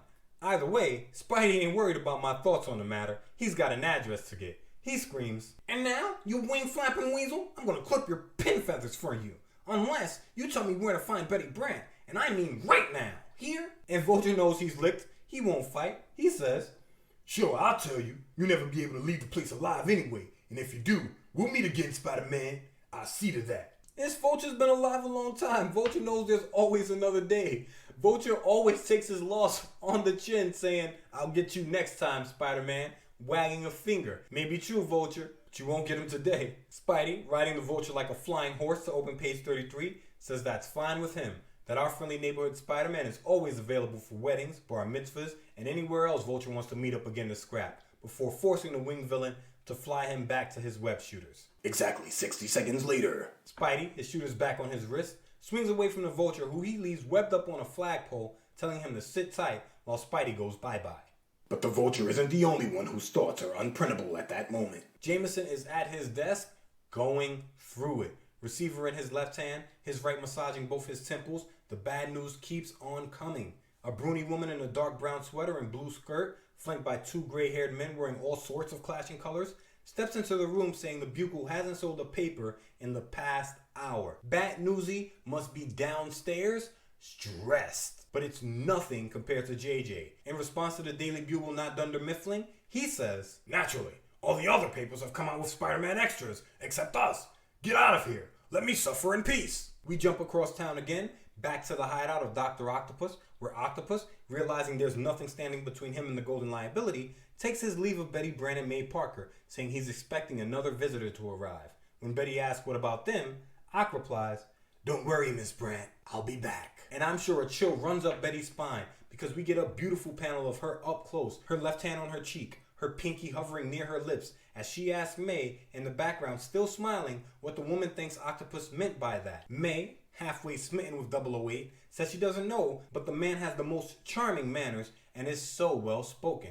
I'm starting to think May not be the best judge of character. The devil's well spoken too, May. The devil is well spoken too. In the final panel, standing in the shadow of a tree with his back to us, just a few hundred yards away, we see none other than the Golden Liability standing outside of a castle with red shingled roofing on its parapets and buttresses. The closest thing I could find to a castle outside of Belvedere in Central Park in New York is the Vanderbilt Mansion on the Eagles Nest Estate on Long Island. So Spidey's on the affluent side of Queens, gearing up for his final showdown. He checks his equipment, makes sure the webbing in his shooters are full, and continues his rescue mission. He leaps onto the sheer wall of a castle spire to open 34, scaling easily, saying he hopes it's not considered impolite not to use the front door. He gets inside the castle in the next panel, crawling along the ceiling, keeping his spider sense tuned for Betty and May. He says as soon as he's close, his trusty spider sense will let him know. But Spidey spots Otto Octavius before he finds his girl and on. Clinging to a sheer wall in the next panel, he watches as an unarmed, literally, Octavius's arms aren't attached to him except for his two fleshies, walks past a large fireplace and towards a door. Descending behind Octavius upside down in the next panel, Spidey shouts, "Hi, Doc. Long time no see." causing Octavius to turn and shout that he's been expecting the webhead. Spidey flips right side up and says, "Yeah, I bet," before asking where Betty Brant and Mrs. Parker are. Octavius, turning to face Spidey, thinks he's got to keep the webhead talking while he springs his trap. So Octavius plays dumb. He asks, What would make you think I've seen them? Who is Mrs. Parker anyway? Man is dressed head to foot in royal purple, one of the two primary colors for villains, in a castle that's not his, at an address Spidey received after running through a gauntlet of supervillains, and his way of stalling is playing stupid. Octavius is different. This is hilarious to me. Like, Spider-Man, fancy meeting you here. What? Sinister Six? And you say you took on 5 already? No way. I don't know anything about those guys. I'm just here so I won't be sued. In the final panel, like the narrator always says, Spider-Man isn't so dumb. hanging by his left hand effortlessly from his web line, he replies, "She's the aunt of a teenager who knows Betty. She's got nothing to do with you. Why did you bring her here? And don't pull that innocent routine on me." And Ock, from off panel, says he wouldn't dream of it, while unbeknownst to Spidey, 00's 4 mechanical arms creep towards him menacingly. Page 35 opens with action as the Golden Liability spider sense goes off in a long horizontal, causing him to grab one of the metal arms racing towards him. But Spidey was a little slow. That best ever agility has been put through its paces, and he's caught around the right wrist by another arm. Octopus, never willing to throw away his shot, rushes forward screaming that Spidey never suspected he could control his arms mentally, and calling the webhead a meddlesome juvenile. Lifted off the floor by the mechanical arms, Spidey is free wreck for Octavius, who clubs him on the shoulder in the next panel. But Otto's just a guy with great New York fashion, without his mechanical arms, and despite screaming that Spidey's no match for him as he throws his punch, the lie detector test proves that's a lie immediately, as Spider-Man throws a left of his own in the next panel stretched out above the floor that jerks Octopus's head back and sends the Mad Doctor reeling. Spidey screaming, "Tell me something, Ock. Are you trying to defeat me by talking me to death?" The whole time. Like, if you came to talk, you got the wrong kid, because there's only one play in the Book of Golden Liabilities, and it's only for the hands team. Fists. Swing them if you got them. Spidey's punch breaks Octavius' concentration, and 008's arms fall to the ground, releasing Spider-Man as the villain holds his face with stars dancing around his eyes. But before Spidey can make a move towards him, he has to leap from his spot in the final panel as a metal arm slams pincer first into the floor. Spidey races up a ventilation shaft to avoid the arms to open page 36, and seeing the arms turn to return to Octavius, decides to continue his hunt for Betty and May. Meanwhile, Octopus, his metal arms back on his torso, is standing in front of his security machine as they turn switches and press buttons. Ock is watching Spider-Man on the machine and says there's no reason to chase the webhead around. He's going to watch and strike when Spidey's most vulnerable. Translation? Spidey just knocked the crap out of him and he's trying to recover. Those spots are still dancing in front of his eyes. His metal arms might even be dizzy. Back 2. Spidey, back on the floor in another area of the castle, walks along the hallway slowly, thinking, "This place has more twists and turns than a corkscrew.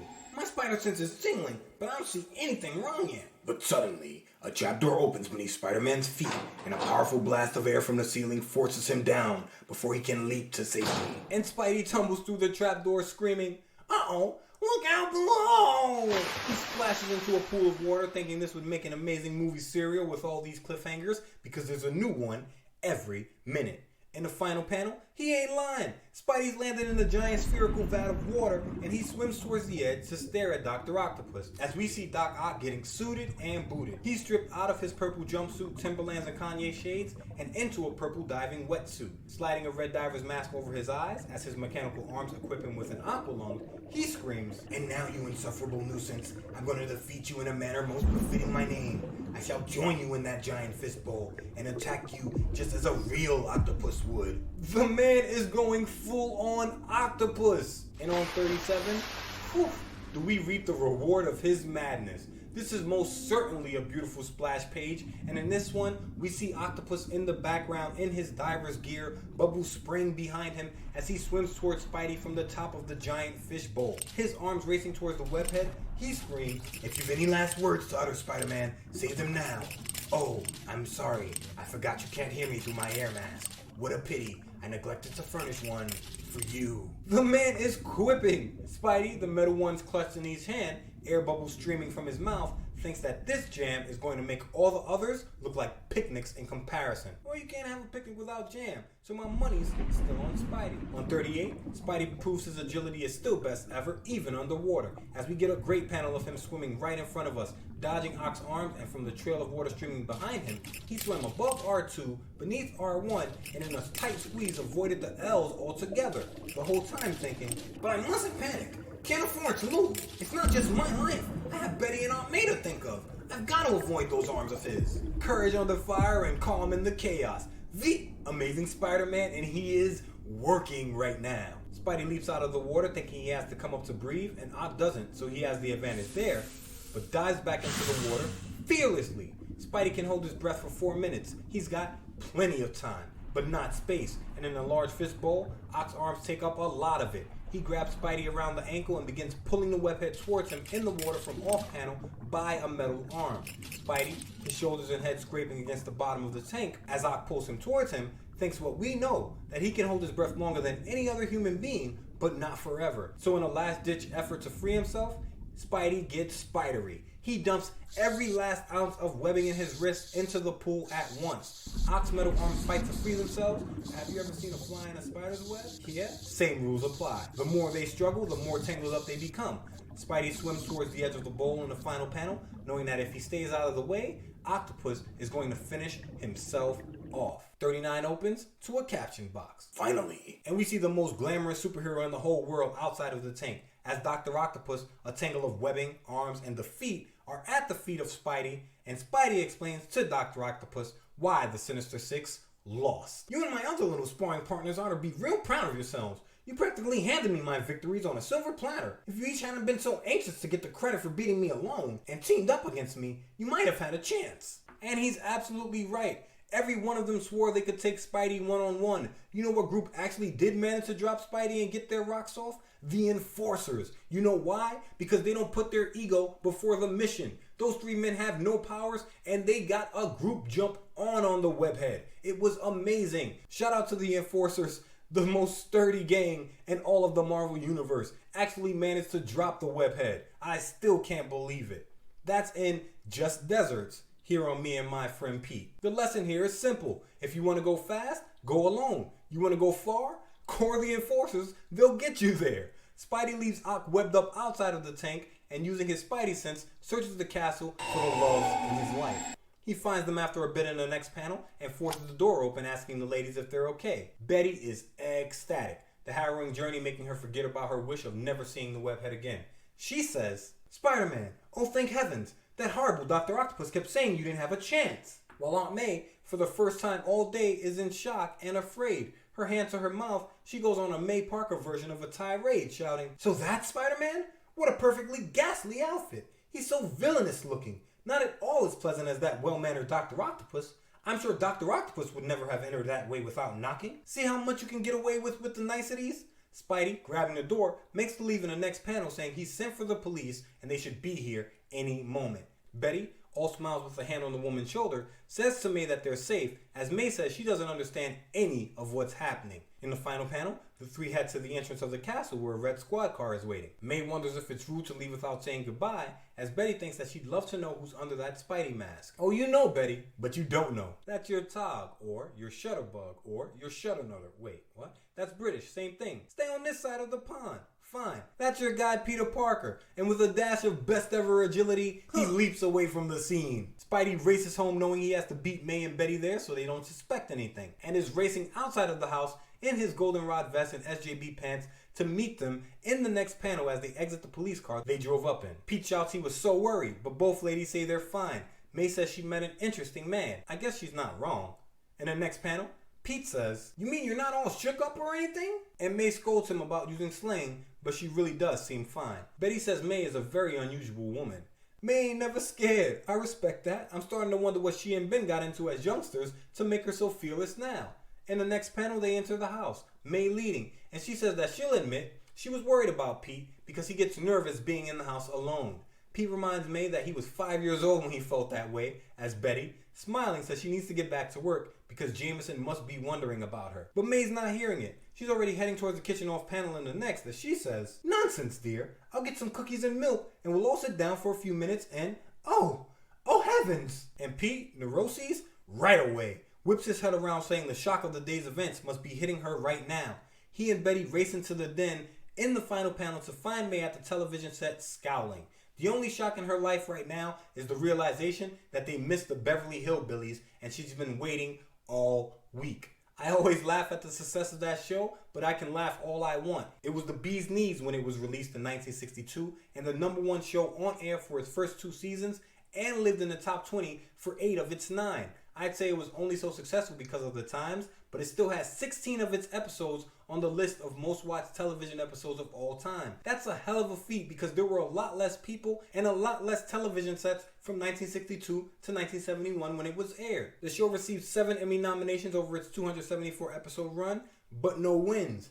Most critics found the show appalling, but that's the thing about critics. They can say what they want, but they speak for themselves alone. The show was beloved because of its premise. A country bumpkin family from the Ozarks strikes oil and moves to Beverly Hills. We didn't watch it in my house growing up, and outside of Jed Clampett and the research I did to keep up with the history laced through these comics, I'll probably never speak of it again. But #1 is #1, and critics, myself, and whoever else doesn't vibe with it, that isn't enough to make it #2. Plus, if May is bumping with it, probably worth a watch. May's got taste, despite not being a good judge of character. Back 2. So Betty asks if that's what May was upset about, and Pete, relieved, says, "Know something, Aunt May? In case I forget to tell you, you're the ever-loving greatest." And May snaps to open page 41, scowling and pointing a finger at her nephew. She says, "Peter Parker, what am I going to do with you? There you go using that awful slang again." And Pete apologizes, saying he'll try to be more careful, while wondering how many other superheroes have to toe the mark, which is blowing my mind right now that I never put toe the line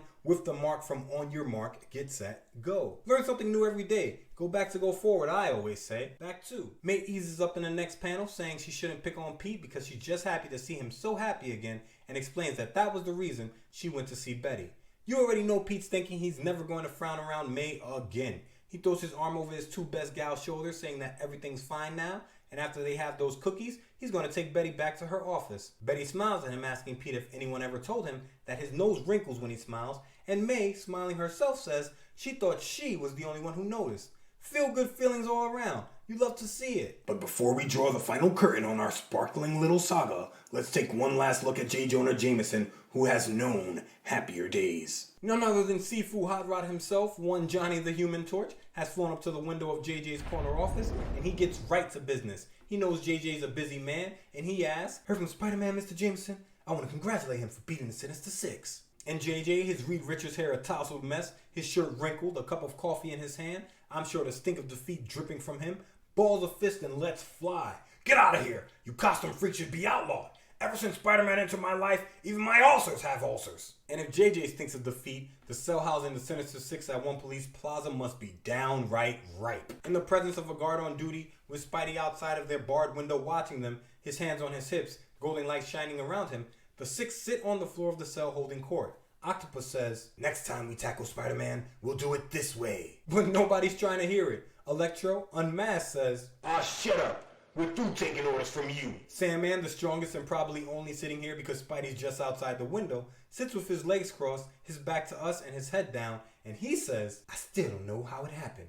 I thought he was beaten until... While the Vulture, more relaxed than any of them, he's old hat at this being locked up business after all, lays like Michael Jackson on his Thriller cover, and he has the last word. Talk, talk, talk. The least they could do is give us each a private cell. Beneath them, we get a caption box. And that's that. Just between us, we're glad we have a full year till our next Spidey annual. It'll take us that long to rest up from doing this one. The rest of the annual are splash pages of gorgeous art by Steve Ditko showing Spidey's rogue gallery, starting with the burglar who took Uncle Ben's life, and including every villain who Spidey's fought, except that rogue space capsule. But we're watching you, space capsule! Next, we get a section called The Secrets of Spider-Man that recounts his origin story, ranks him fourth behind only the Hulk, the Thing, and Thor as strongest in the MCU. This page also shows off his ability to cling to walls, his leaping ability, a city block in one bound or 3 stories straight up, his balance and amazing agility on best ever as he balances on the pointer finger of his right hand above the city on a thin strand of webbing. And then a full page spread of Spidey putting his acrobatics to work. Next, we see Pete get science-y, showing off the webbing, the shooters he houses them in, and his utility belt. A 1/2-inch thick strand could keep the Thing a prisoner for life. It's 90% fireproof, so Torchy would have to turn up the heat to escape it, and almost as elastic as Mr. Fantastic. And of course, Sue is nowhere to be found. Shameful. We get a page dedicated to his Spidey sense, which is described like radar, and it said that only Daredevil himself, the man without fear, has a more highly developed radar than Spider-Man. We get a couple of panels explaining why the lines are made above Spider-Man's head for his Spidey sense in comics, and for his half-man, half-amazing Pete Rock look. And Stan and Steve keep it simple. Those simple actions, the half-man, half-amazing, the Spidey sense lines, add drama. And that's all this is about at the end. Great stories, packed chock full of drama. The next page gives us his mask, explaining that his eyes are hidden behind the mirrored lenses, and the lenses protect him from dust, dirt, and the glare of the sun. Spidey's costume is next. The mask muffles his voice. He rocks 3/4 length sleeves on his shirt so he can hide it beneath his street clothes. He designed his web shooters to become more compact so that they fit on his belt when he's not whipping. SNS thought of everything. We get a page of the Heel and the Heartthrob, which is of course what I'll be calling JJ and Betty Brant going forward. Then a page of the most fashionable high school in the US, Midtown High. Everyone's here from Liz and Flash to Bruni, Bowtie, Mr. Warren, and Big Brass Davis, while Pete studies in the corner, ignoring Flash flexing in the middle of the room. Next, we see Pete's home with May, a 2-story in Forest Hills. May's knitting in a pip and Spidey's web swinging onto the roof. The diagram lets us know Midtown High is 3 blocks west. May lets us know she wishes Pete wasn't so delicate. The next page, we get a pinup of Spidey versus the Quarrelsome Quartet and the Incredible Hulk. It's gorgeous. And finally, we get a comic story of how SNS come up with their Spidey stories that begins with Lee waking up in the dead of night and ends with Lee waking in the dead of night. And we're out. What a tale, what a tale. Of course I've already seen Spider-Man No Way Home. If you have and you've heard this story, you tell me who did it better. I love them both. I feel blessed to live in a time where I get to experience them both. And that's the main episode this week. And that's true. That's the main episode. But there is more Me and My Friend Pete available for your listening pleasure right now. If you support this show on patreon.com/HSPP, patrons get a bonus show every week where I run through comic books from all over the multiverse of comics, past and present, from Marvel to DC to all points in between. This week, we're running through Kick-Ass #2 by 2 of comics' living legends, Mark Millar and John Romita Jr. for Icon Comics. All Dave Lazuski ever wanted, like most of us, was to be a superhero. Unlike most of us, Dave did something about it. If we've got comics, we've got history, and I'll be your guide through it all. Join me. Head over to patreon.com/HSPP and sign up to the Key Keeper or High Council tiers now to learn the story of Dave Lazuski on a hero's journey whose lesson may just be careful what you wish for. Thank you so much for listening, and as always, a special thanks to the home team, the Right Minders, the Big Three, the Key Keepers, and the High Council. This podcast is completely listener supported, and your support keeps this crazy train on the tracks. I'm truly grateful you keep coming back, and more grateful you allow me to be the conductor. Please like, please comment, please share, please take care, and please think of the world and be true to yourself. And remember, with great power, you know the rest, you know? Make sure you're being responsible. I'm out of here.